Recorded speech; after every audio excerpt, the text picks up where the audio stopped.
Os anos 1970, uma década particularmente transformadora, em que o cinema britânico escorregou pelas frestas mais discretas da tradição, ousando revelar as sombras que a sociedade polida e conservadora desejava ocultar. Não eram blockbusters polidos, nem meros espetáculos de estúdio, de brilho superficial ou de apelo apenas comercial.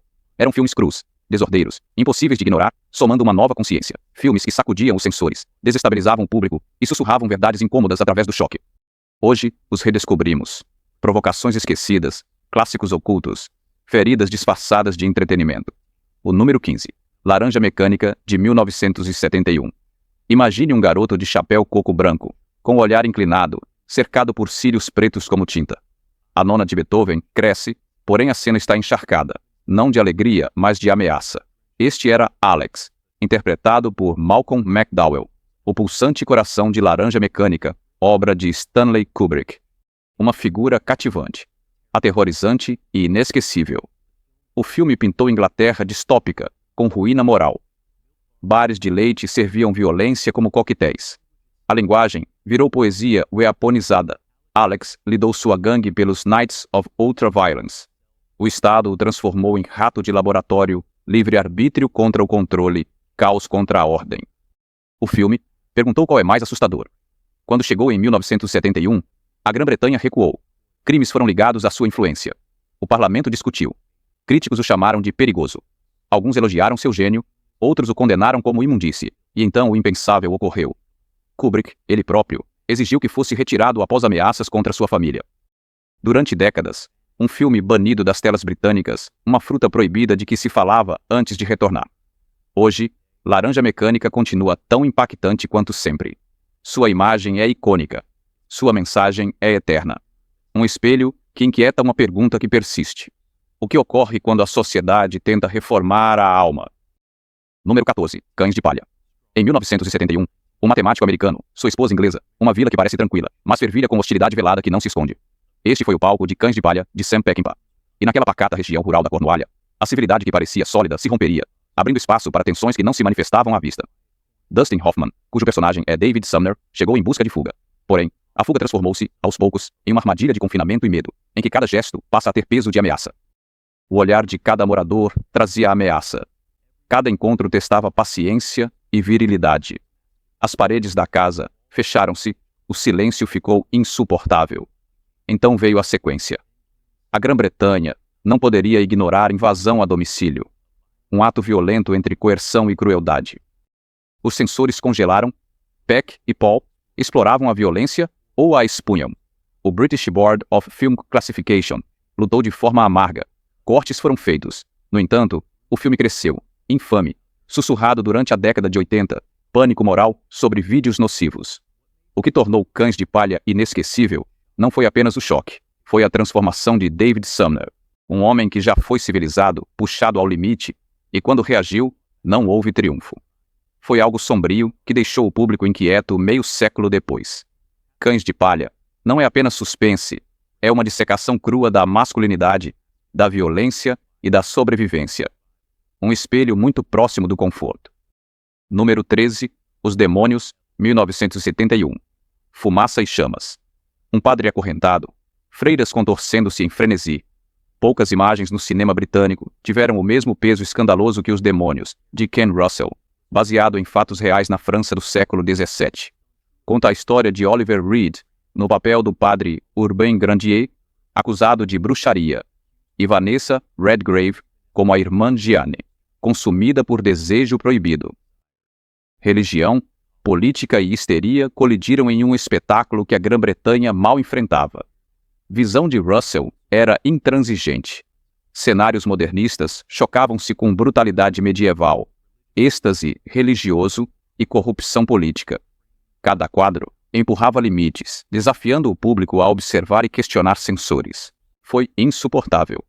Cortes foram exigidos, sequências inteiras rolavam em sussurros, mas raramente eram vistas. Em alguns países, o filme foi proibido. Mesmo a Warner Bros. Afastou-se, deixando o filme em limbo.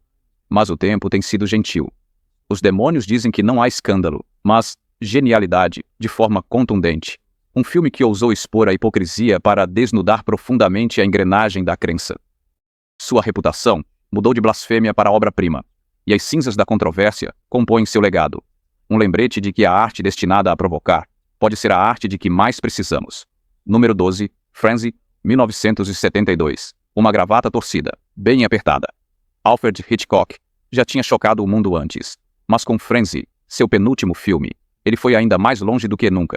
Ambientado em Covent Garden, o filme mostrou um assassino que estrangulava mulheres e o homem inocente acusado em seu lugar. Era Hitchcock, sem sutileza. A violência não era mais sugerida, era mostrada brutal, prolongada, impossível de desviar o olhar. O público, esperando suspense sutil, encontrou algo frio. Críticos debateram se Hitchcock cruzou uma linha. Alguns o acusaram de crueldade. Outros viram um diretor evoluindo com os tempos, arrastando o cinema de suspense para uma nova era implacável. O que fez Frenzy durar não foi apenas violência. Foi o humor inquieto, os cenários comuns, a sugestão discreta de que o mal não estava longe, mas espreitava em mercados lotados e em apartamentos silenciosos. O assassino não era um monstro. Ele era um vizinho polêmico. O filme, hoje, alcançou sucesso e permanece como uma das obras mais subestimadas de Hitchcock, servindo de ponte entre o suspense clássico e o horror moderno. Um lembrete grave de que o mestre do suspense nunca perdeu de fato seu fio de tensão. Número 11. House of Whipcord, 1974. Uma fazenda rural de pedra, rodeada por muros altos, portões de ferro, atrás deles, uma prisão que se disfarça de justiça. Esta era a House of Whipcord, de Pete Walker. Uma jovem modelo francesa é atraída pelos seus corredores, achando amor verdadeiro. Ao invés disso, encontra julgamento, um governador cego, ex-prisioneiro e sua parceira severa. A cruzada torpe deles contra a corrupção moral. Mulheres consideradas imorais eram sequestradas, privadas de liberdade e punidas com fria precisão. Na superfície, era a exploração de mulheres em celas, disciplina cruel. Porém, por baixo, havia um reflexo da própria Grã-Bretanha. Uma sociedade entre permissividade e repressão. Uma década lutando com obscenidade, leis de censura e o medo de decadência moral. Walker transformou debates em pesadelo, espelhando o extremismo. O filme foi cortado, censurado e debatido. Ainda assim, o público não esqueceu. Seu frio gótico, sua imagem de retidão moral, ficou monstruosa hoje. House of Whipcord é uma das obras mais sombrias de Pete Walker. Conto de advertência envolto em exploração. Um lembrete de como a justiça pode tornar-se crueldade quando a moralidade se transforma em obsessão. Número 10. Expose, 1976, uma casa de campo, cortinas fechadas, máquina de escrever, teclas batendo, frustração que parece eterna. Aqui Expose começa, para o público em geral. Passou a ser conhecido por outro nome. A casa, em Straw Hill. O cenário estava quieto, mas o pavor era o oposto. Udo Kier interpretava Paul Martin, autor preso não por prazos, mas pela sua paranoia. Ele se retira para o campo para terminar sua obra mais recente, contratando uma secretária, interpretada por Linda Hayden, cuja presença inquieta. Ela é atenta, quase dócil. Atrás dos olhos, brilha algo que mede desejo e perigo, e se enreda em seus encontros, como fósforos. Foi surpreendida numa sala já encharcada de combustível. O filme mergulhava em inquietude. A intimidade nunca mostrou ternura. Parecia uma arma afiada, virando predatório. A violência chegou sem aviso, súbita e brutal. Até 1976, o público britânico já tinha visto sua cota de cinema controverso. Mas Expose cruzou uma linha. Sua combinação de erotismo e crueldade provocou os censores, rendendo-lhe um lugar na infame lista de vídeos nocivos dos anos 1980. Por um tempo, possuir o filme tornou-se ilícito. Por trás de seu escândalo, havia beleza fragmentada. O isolamento do cenário refletia o isolamento de seus personagens solitários. O glamour de Fiona Richmond chocava bem com a intensidade de Kier. Não era cinema polido, de alto padrão. Era áspero e perigoso, como vidro na grama. O que permanece hoje não é apenas vestígio das guerras de censura, mas retrato de uma era que não teme borrar as linhas entre desejo e pavor. A exposição perturba, pois ousa sugerir que a intimidade vira campo de batalha. Um lugar onde feridas graves são infligidas sem aviso. Número 9. O Retorno. 1978, o palco está vazio. Um microfone espera enquanto um ídolo pop, que já foi adorado, entra no silêncio. É assim que o retorno pareceu. Um assassino em série, envolto em glitter, onde a própria fama se tornou uma prisão. Jack Jones, um cantor que já foi galã dos anos 60, interpretou Nick Cooper, um homem que tenta reiniciar uma carreira em declínio. Ele volta a Londres para gravar um álbum, mas o que encontra não é música, e sim ameaça. A casa onde ele fica parece grandiosa, mas sufocante. Sombras se alongam nos cantos, passos ecoam e corredores vazios. Um telefone toca, mas ninguém fala. A fama lhe trouxe riqueza, mas não pode protegê-lo do medo. Pete Walker, já notório por House of Whipcord and Fright Mirror, despojou castelos góticos e deu ao horror um palco moderno. Ele deixou a violência numa mansão com gravadores, mascarando o terror sob o brilho da celebridade desde a abertura. Um assassinato brutal. O filme ditou o tom. Não era sobre monstros sobrenaturais ou lendas. Era obsessão e paranoia. A fraqueza de um homem que tinha tudo, mas não confiava em ninguém. Sensores recuaram ante o gore, com um close prolongado de um rosto mutilado. O público arfou diante da crueldade, mas o que fez a volta durar não foi sangue sozinho. Foi o isolamento. Por trás de cada multidão que idolatrava, havia silêncio. Essa fama já se foi. Deixou um homem mais vulnerável. Hoje, o filme é considerado uma obra de culto, amplamente elogiada pela cinematografia inquietante que o acompanha, bem como pela sua mistura de temor psicológico e das mecânicas características dos slashers. Todavia, a sua maior conquista é o clima que ele transmite. Um clima de brilho que, no entanto, está ofuscado pelo silêncio quase total dos aplausos, substituído por sussurros de um homem caçado, não pelo que ele é, mas pelo que já foi. Número 8. Frightmare, 1974. Casa de fazenda fica no interior. As cortinas fechadas. Mas dentro de Libby, há segredo que a Grã-Bretanha não enfrentaria. Isso era pavor. A visão de horror do prefeito Pete Walker, não gótica, nem sobrenatural, terrivelmente comum. Dorothy e Edmund Yates pareciam inocentes. Casal idoso vive tranquilo. As aparências ocultavam a fome. O desejo de Dorothy não era metafórico, era carne. Ela atraía estranhos prometendo adivinhação. E o que seguiu foi horror que parecia quase doméstico. Sem castelos, sem criptas, apenas a sala de estar da avó. E isso era a luz e o terror do medo. O prefeito Walker rejeitou o conforto da fantasia. Ele disse que o mal não era um espectro distante, mas algo na esquina. Os assassinatos eram cruéis, pessoais e bagunçados. Não era espetáculo, era mundano e inquietantemente estranho. Quando o filme chegou em 1974, censores recuaram diante do canibalismo. Nas telas britânicas, isso era impensável. Qual era a implicação? Que a reabilitação falha, que monstros vivem ao nosso lado, que até os rostos mais bondosos podem esconder desejos inimagináveis. Críticos rotularam-no como depravação. Outros o aplaudiram como ousado. O BBFC discutiu cortes. Cinemas hesitaram em exibi-lo, porém a notícia espalhou-se décadas depois.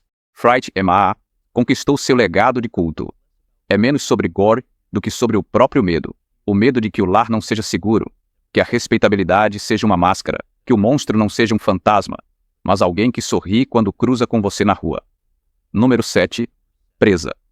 Em 1977, um alienígena pousa no interior da Inglaterra, não em uma cidade, não em um campo de batalha, mas em uma casa ocupada por duas mulheres cuja relação cintilava com intimidade, raramente mostrado no cinema britânico dos anos 1970. Esta foi a presa de Norman J. Warren, um filme de estreia que mesclou ciência, ficção e horror. Em igual medida, o alienígena disfarçado, Sitor, estuda os humanos como presas. Ele se infiltra em suas vidas, fala baixo e observa, até que a suspeita vire medo. As mulheres que vivem juntas em paz tornam-se peões de seu experimento. Mas o gênio de Warren não estava na natureza do alienígena nem na violência que viria. Foi na inquietude de ver espaço doméstico invadir a intimidade. A confiança se corroía por dentro. Censores lutavam com a presa, não por violência, mas pela ousadia. Intimidade entre pares do mesmo sexo com ficção científica predatória. Horror alinhado. Os vigilantes morais britânicos não cruzam sem debate. Críticos o chamaram de gratuito. As audiências ficaram divididas. Para outros, era muito radical. O cinema finalmente coloca relações não ditas no centro do medo. O clímax foi chocante, mas o eco foi mais fundo. Não era só alienígena que devora humanos. É sobre quão frágil é a confiança e quão rápido o amor vira paranoia. Quão facilmente um forasteiro pode destruir o que hoje parece seguro. Prey é um favorito de culto, um híbrido estranho e atmosférico. Nem puramente terror, nem puramente ficção científica. Em vez disso, é algo mais estranho e mais corajoso. Um vislumbre de uma Grã-Bretanha dos anos 1970. Ousada o bastante para colocar na tela o que não se dizia e para aterrorizá-la com isso. Número 6. Continue assim no andar de baixo. 1976. Risos ecoaram nos corredores do Colshot Hall. Não eram risos polidos, eram risos descarados, tingidos de escândalo. Este foi Keep It Up Downstairs, comédia que testou os censores britânicos, não com violência, mas com insinuações. Paródia do sucesso do drama televisivo Upstairs, Downstairs. Este filme arrancou o decoro da história e o substituiu por um caos atrevido, Jack Wilde, Diana Doe, e um conjunto de criados excêntricos, tropeçando por esquemas e escapadas de quarto. Tudo em nome de salvar uma propriedade em ruínas. Era humor, baseado em duplo sentido, falhas de figurino e mal-entendidos cômicos. Mas, embora a comédia fosse leve, as imagens não eram sugestivas para quem assistia. Cenas ousadas e cenários de quarto levaram o censor a cortá-lo. Ficou perto do softcore, sem cruzar para o público em casa. Essa tensão o tornava irresistível. Arriscado demais para a TV, ousado demais para a crítica, o que os anos 70 amavam. O que faz durar não é sofisticação. Nunca foi objetivo. É cápsula do tempo. Ela representa uma era em que a indústria britânica do filme lucrou com a libertação sexual, revestindo-a de humor. A paródia provocou. Censura se confundia sob o pretexto da comédia. Continue isso. Pode não chocar os espectadores modernos como já chocou, mas seu legado é claro. Foi uma rebelião lúdica, um piscar de olhos para os censores, uma gargalhada de corpo inteiro, ecoando pelos corredores de um país. Não tinha certeza de quanta liberdade realmente desejava. Número 5. Virgin Witch. 1972, um campo varrido pelo vento ao pôr do sol. Duas jovens irmãs olhavam para a cidade, famintas por fuga, modelando promessas, glamour, fama, libertação. Ray Austin dirigiu este filme com orçamento enxuto, disfarçado como Conto das Irmãs Oportunidade. Christine e Betty com Anne e Vicky. Michelle. Entre no mundo da moda de Londres, seduzido por promessas de riqueza e beleza, mas o glamour é só véu. Por trás das luzes, uma confraria de bruxas espera, faminta pela inocência, para corromper. O que começa como ambição, desce ao ritual, sedução e sacrifício. Para os espectadores, a combinação foi incendiária. Erotismo, bruxaria e imagens rituais atingiram nervos na Grã-Bretanha dos anos de 70. Por um lado, o filme explorou a fascinação pelo ocultismo. Por outro lado, ligou o sobrenatural à nudez e ao sexo num tempo de pânico cultural. O BBFC exigiu cortes, com o filme cortado, surgiam sussurros de perigo entre críticos. Era exploração sensacionalista para o público. Era irresistível. O título insinuava transgressão e cartazes prometiam cinema decente jamais entregaria. Não era a grandeza gótica da Hammer. Era mais enxuto, mais rude, um sonho febril vendido pelo choque. Hoje, Virgin Witch sobrevive como curiosidade, relíquia de uma era em que o cinema ousou ligar juventude, sexualidade e medo, tudo em um pacote perturbador. Seu legado é menos arte, mais ambiente, mostrando como destilou as ansiedades britânicas em imagens sedutoras e sinistras. Número 4. Legal. Em Carol, em 1970, as luzes de uma estrada rural piscavam. Um casal jovem deixa para trás os campos, perseguindo a promessa de Londres. A inocência deles permanece intacta, mas não por muito tempo. O estilo de Pete Walker em Carol nunca foi sutil. Era uma história de alerta vestida de neon. A história acompanhava Joe e Carol, adolescentes ávidos pela empolgação da cidade.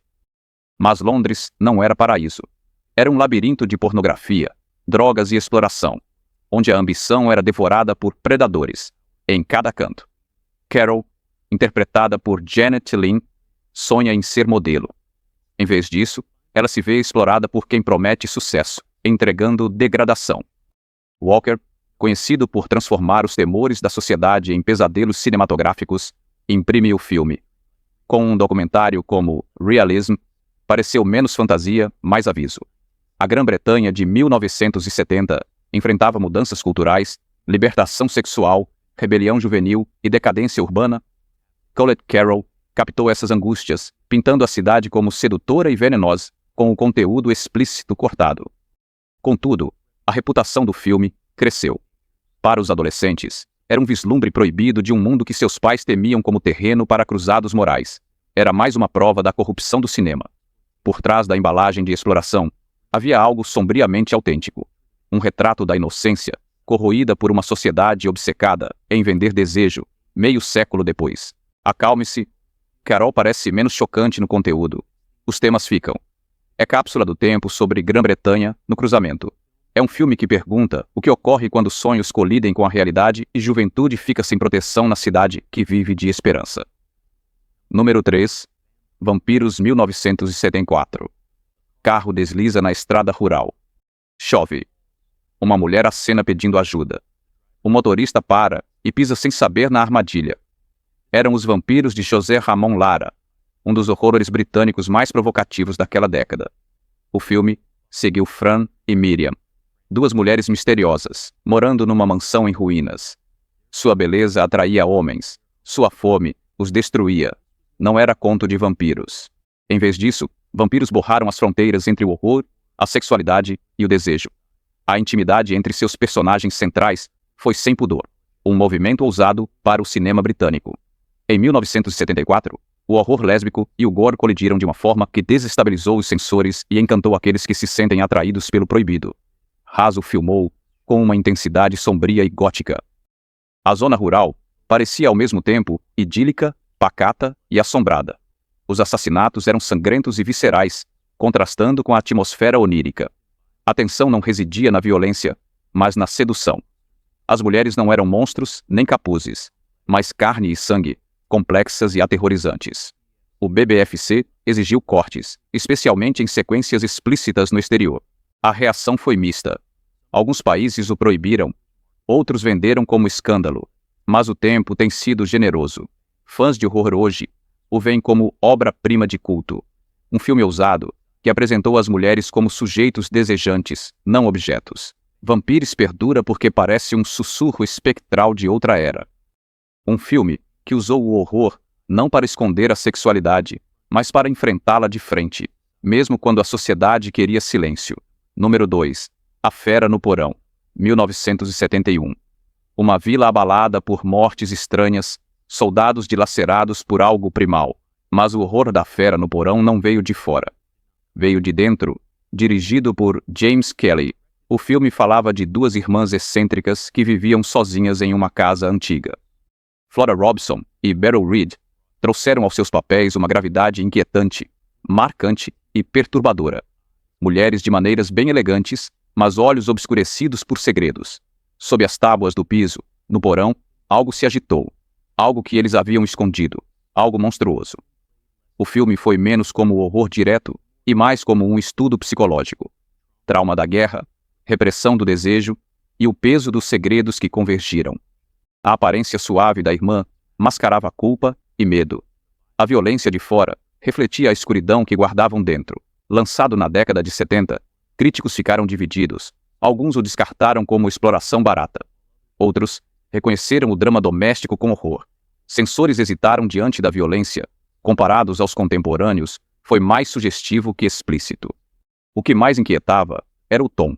Como insinuava que loucura e crueldade pudessem crescer nas casas comuns. Mesmo ofuscado por filmes mais barulhentos e sangrentos, O Monstro do Porão ganhou reconhecimento. Segue sendo um lembrete arrepiante de que o horror nem sempre vem de monstros de além. Às vezes, trata-se dos segredos que enterramos, e às vezes, a porta do porão não fica fechada para sempre. Número 1. Permissivo, 1970, As Luzes de Londres, o eco das guitarras. A juventude mergulha na cidade como mariposas atraídas pela chama. Isto era Permissivo, um dos filmes de exploração britânicos mais ásperos, e um dos mais esquecidos da Grã-Bretanha, dirigido por Lindsay Schacht. A história acompanha uma jovem chamada Suzy, que cai no círculo de uma banda de rock. A princípio, a música deslumbrava, a liberdade empolgava, mas rapidamente, o glamour se transforma. A exploração substitui a amizade, as drogas substituem os sonhos. Relacionamentos tornam-se cruéis, transacionais, descartáveis. Ao contrário dos filmes de exploração mais estilizados de sua época, Permissive traz o peso do realismo documental. O uso da câmera na mão, cenários sombrios de Londres e atuações cruas fizeram parecer menos ficção e mais testemunho. O público, em 1970, não estava acostumado com tanta franqueza. O filme mostrou a cultura jovem não como libertação, mas como predação. Os espectadores, desconfortáveis com sua nudez e niilismo, hesitaram. Mas, entre círculos underground, atraiu muitos espectadores juvenis. Era um reflexo dos medos sussurrados sobre a cena musical, onde por trás dos riffs e das luzes surgiu algo podre. Hoje, a permissividade é rara, mas para quem a redescobre, o impacto é indiscutível. É cápsula do tempo das contradições da era. Liberdade prometida, a exploração entregou um filme que deixa o público tenso, não por show, mas pela verdade. Estes filmes nunca buscaram conforto. Confrontos com a moralidade, com o desejo, com o próprio medo. Os censores tentaram silenciá-los, mas seus ecos permanecem. Assine, curta e junte-se a nós novamente, enquanto mergimos ainda mais nas sombras da história do cinema, onde histórias esquecidas ardem ainda.